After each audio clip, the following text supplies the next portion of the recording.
साथियों, मशहूर यूट्यूबर और बिग बॉस के विजेता एल्विस यादव को गिरफ्तारी के बाद जुडिशियल कस्टडी में भेजा गया है।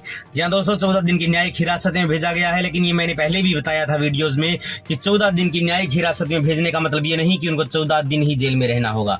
हो सकता है उनकी जमानत याचिका अगर खारिज कर दी जाती है तो उनको ज्यादा समय भी लग सकता है, और अगर उनकी बेल ग्रांट हो जाती है पहले ही तो उन्हें पहले भी जेल से रिहा किया जा सकता है। अगर कोर्ट को वास्तव में ये लगता है कि इस व्यक्ति को जो है, इस मामले में ट्रायल जो है वो काफी लंबा चलने वाला है और इस व्यक्ति को बेल दे देनी चाहिए, तो डेफिनेटली कोर्ट अगर चाहे तो उनको एनडीपीएस एक्ट में जमानत दे सकता है। लेकिन एल्विस यादव के ऊपर काफी धाराओं में मुकदमा दर्ज हुआ है, जिसमें एनडीपीएस की धारा 29, जिसमें वन्य जीव संरक्षण अधिनियम की धारा 9, धारा 48, 49, 51 और 48A, और उसमें अन्य आईपीसी की धारा 120B, 489, इन धाराओं में मुकदमा दर्ज किया गया है। यानी कि आप मान सकती हैं कि ये कॉग्निजेबल क्राइम है और नॉन बेलेबल है। इस प्रकार के मामलों में पुलिस जो है वो गिरफ्तार करती है किसी भी व्यक्ति को, और उसके बाद में उसको 24 घंटे के अंदर मजिस्ट्रेट के समक्ष पेश करना होता है। पेश करने के बाद कोर्ट ये डिसाइड करता है कि इसको जुडिशियल कस्टडी में भेज दिया जाए, या पुलिस अगर रिमांड मांगती है तो उनको रिमांड पर देना है या नहीं देना, ये कोर्ट का काम है।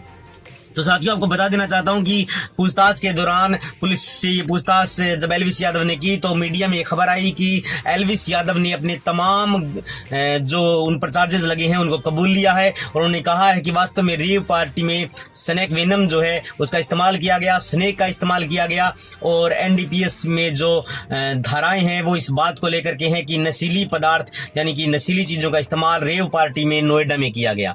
तो दोस्तों, डेफिनेटली ये बात निकल करके आई है कि एल्विस यादव ने अपना गुनाह कबूल कर लिया है। तो दोस्तों, मैं आपको बता देना चाहता हूं कि गुनाह कबूल करने के बाद भी एल्विस यादव जो है उन पर जो चार्जेस फ्रेम हैं, तो क्या वो बच सकते हैं? क्या उन्हें आजीवन कारावास होगी? क्या उसमें 10 साल की 7 साल की जो सजा है वो कंटिन्यू सजा उनको होगी? तो दोस्तों, ऐसा कुछ नहीं है। सबसे पहले नमस्कार, मेरा नाम दीपक गुलड़िया है, मैं पेशे से वकील हूं और भादरा सेशन कोर्ट में वकालत करता हूं।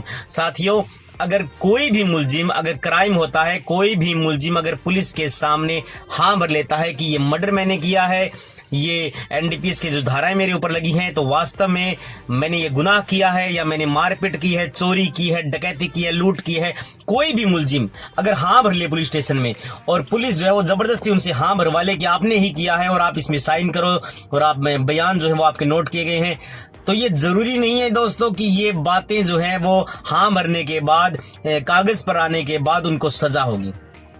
पुलिस को दिए हुए बयान मान्य नहीं होते दोस्तों। कोर्ट में जब आप बयान देती हैं, पूरा ट्रायल चलता है, गवाह, सबूत, चार्जेस, एविडेंस, बहस होती है, सारी मामले जो हैं वो उस ट्रायल पे डिपेंड होते हैं। न्यायालय जो है वो एक एक चीजों को बारीकी से देखता है।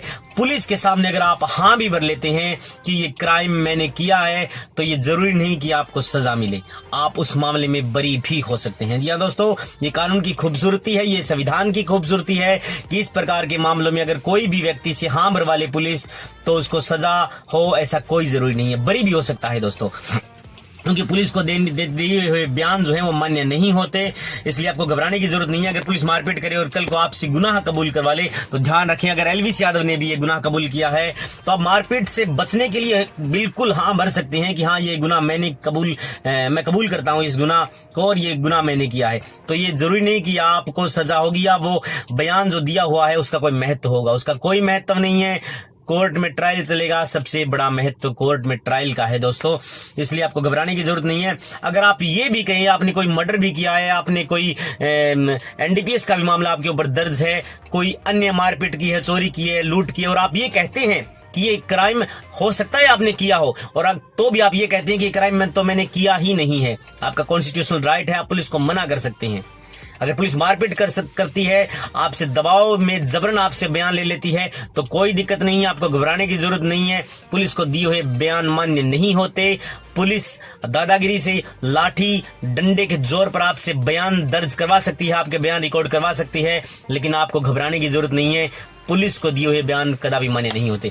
इसलिए एल्विस यादव ने अगर अपना गुनाह कबूल लिया है तो घबराने की जरूरत नहीं है, उसका ट्रायल चलेगा, सारी चीजें ट्रायल के अंदर आएंगी। एल्विस यादव जो है उनको 14 दिन की जुडिशियल कस्टडी में भेज दिया गया है, यानी कि जरूरी नहीं कि 14 दिन ही रहे, कोई भी मुलजिम को अगर पुलिस पेश करती है तो कोर्ट उसे 14 दिन की न्यायिक हिरासत में ही भेजती है, अगर उसकी बेल नहीं लेती तो। अगर उसकी बेल नहीं लगाई हुई है वकील साहब ने तो उसको 14 दिन की जमानत जो है उससे पहले भी उसकी जमानत हो सकती है। अपर कोर्ट में वो जा सकते हैं। अगर उनकी बेल खारिज कर दी गई है तो एनडीपीएस कोर्ट में उनका ट्रायल चलेगा। तो ये रोचक बात नहीं है कि अगर पुलिस के सामने अगर हम हाँ भर ले तो हमें सजा हो। तो आने वाली मेरी वीडियोस को देखने के लिए आप मेरे चैनल को लाइक और सब्सक्राइब करें। कानून मेरा दोस्त। थैंक यू दोस्तों।